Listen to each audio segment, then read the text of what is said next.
Hello student, हम कबीर दास की रचना जो बीजक है उसका जो है साखी शब्द रामायणी, हम साखी का जो शेष भाग है आज हम उसको पढ़ते हैं।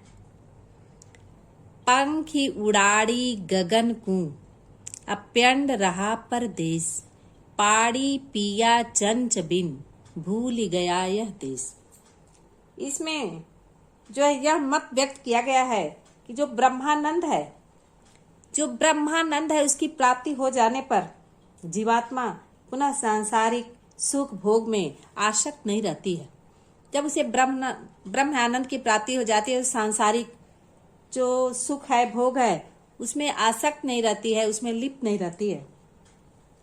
तो कबीरदास जी कहते हैं कि पंख उड़ाड़ी गगन को, जो पंख है जीवात्मा रूपी जो पक्षी है उड़ाड़ी गगन को, योग साधना करके कुंडली के सहारे वह उठकर सहस्र सार चक्र रूपी आकाश में पहुंच गया। गगन को चक्र रूपी आकाश में पहुंच गया। अब पिंड रहा परदेश, उसका जो पिंड है, उसका जो भौतिक शरीर है परदेश में रह गया, अर्थात इस लोक में ही पड़ा रह गया। अब पाड़ी पिया चंच बिन, वह चोंच के बिना अर्थात इंद्रियों के बिना ही पानी को पिया, अर्थात उस ब्रह्म आनंद का पान किया।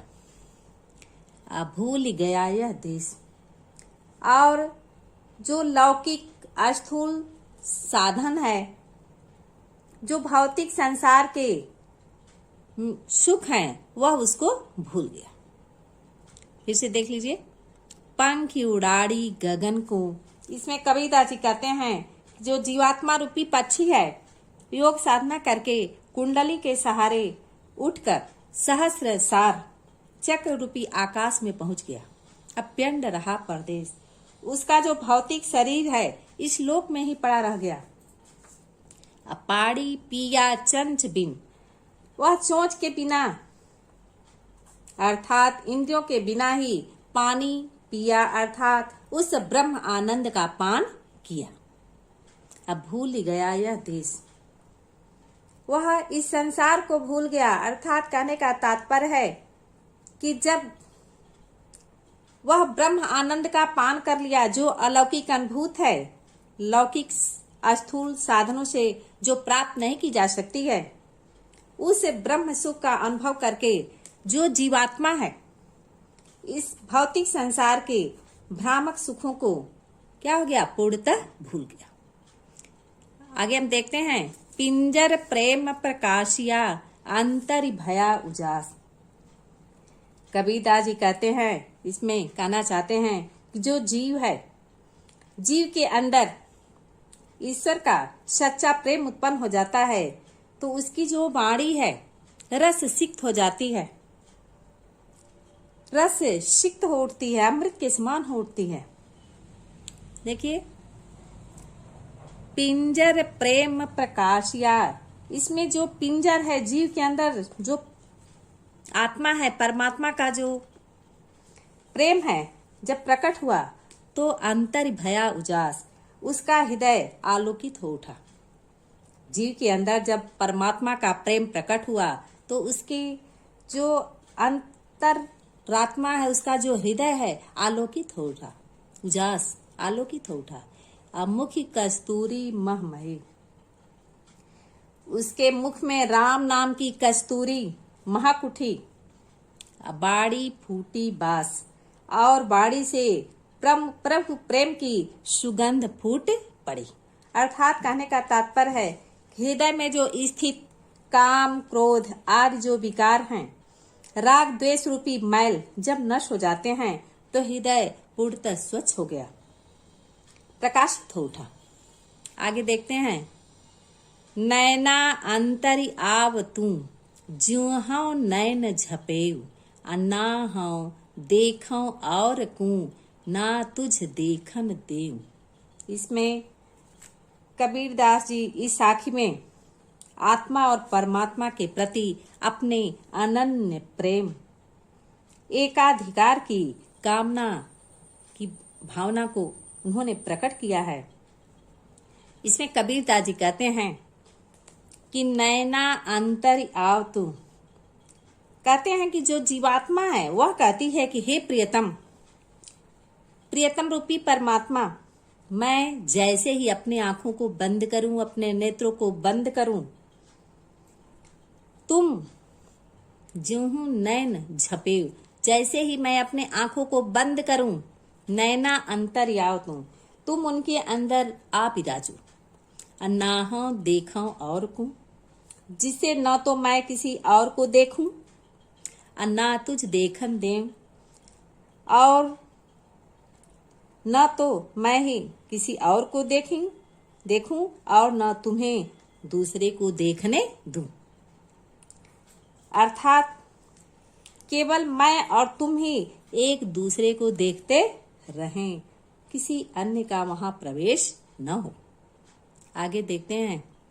कबीर हरि रस यों पिया, अब बाकी रही न थाक, पाका कलश कुम्हार का, बहुरी न चढ़ई चाक। इसमें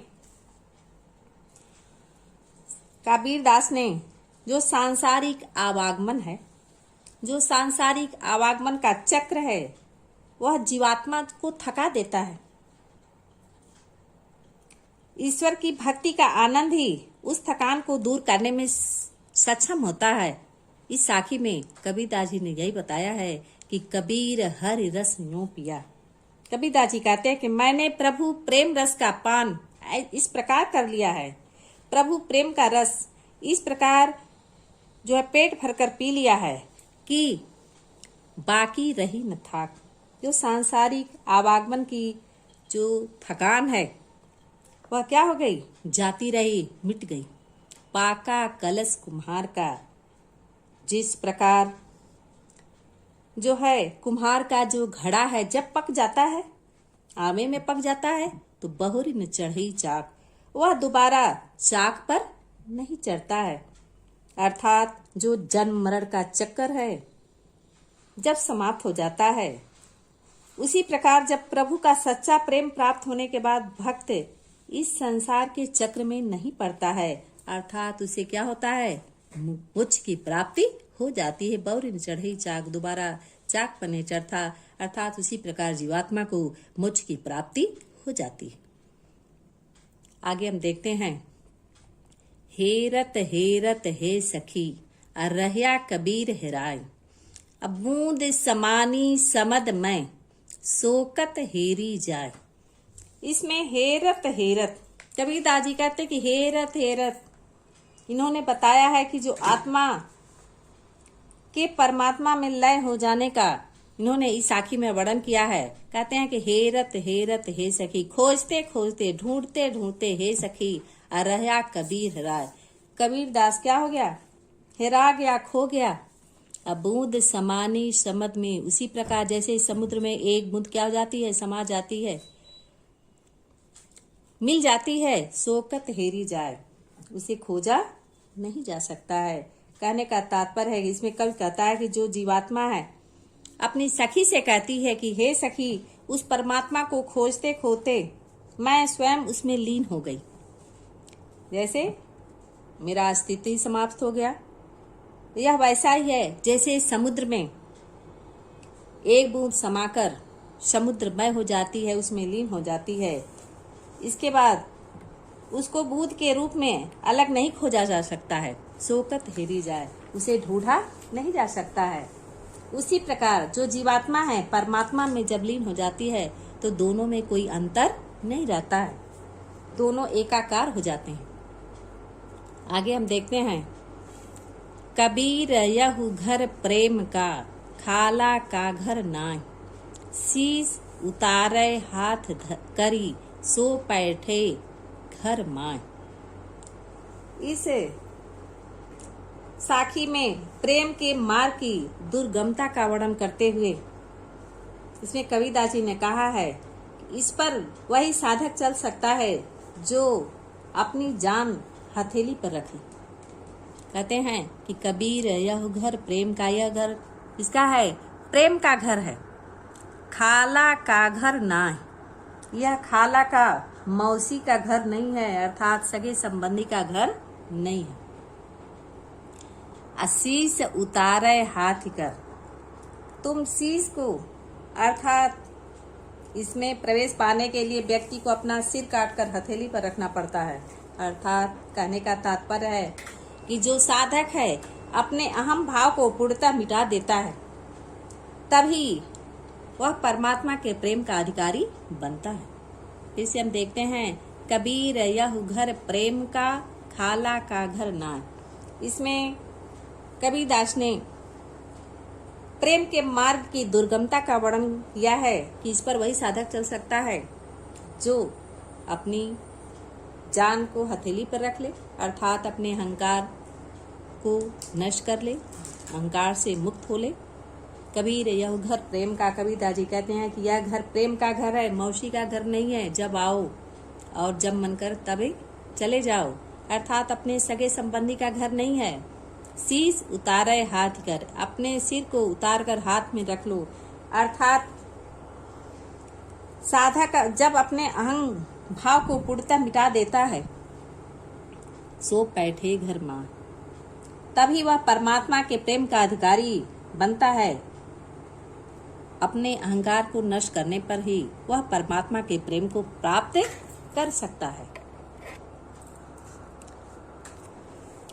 जब मैं था तब हरि नहीं, अब हरि है मैं ना। सब अंधियारा मिट गया जब दीपक देखा मां। इसमें जब मैं था, मैं का मतलब क्या होता है? अहंकार। इसमें कबीरदास जी कहते हैं कि जब तक मनुष्य के अंदर अहंकार रहता है तब तक उसे परमात्मा की प्राप्ति नहीं हो सकती, परमात्मा के दर्शन नहीं हो सकते हैं, उनकी कृपा दृष्टि प्राप्त नहीं होती है। तो कहते हैं जब मैं था तब हरि नहीं। जब तक मनुष्य के अंदर अहंकार का भाव रखता है तब तक वह परमात्मा की कृपा दृष्टि को प्राप्त नहीं कर सकता है, परमात्मा का दर्शन नहीं कर सकता है। अर्थात जब मुझ में अहं भाव प्रबल था, स्वयं जो है भगवान से वह पृथक रहता है। आज सब अंधियारा मिट गया। दृष्टांत अलंकार है इसमें। कबीरदास जी कहने का तात्पर्य कहना चाहते हैं कि उसी प्रकार जैसे अंधकार मिट जाता है जब दीपक देखा मां, जैसे दीपक के प्रज्वलित होने पर ही अंधकार स्वयं नष्ट हो जाता है। अर्थात मुझे परमात्मा से अपनी अभिन्नता की अनुभूति होने लगती है। Thank you student.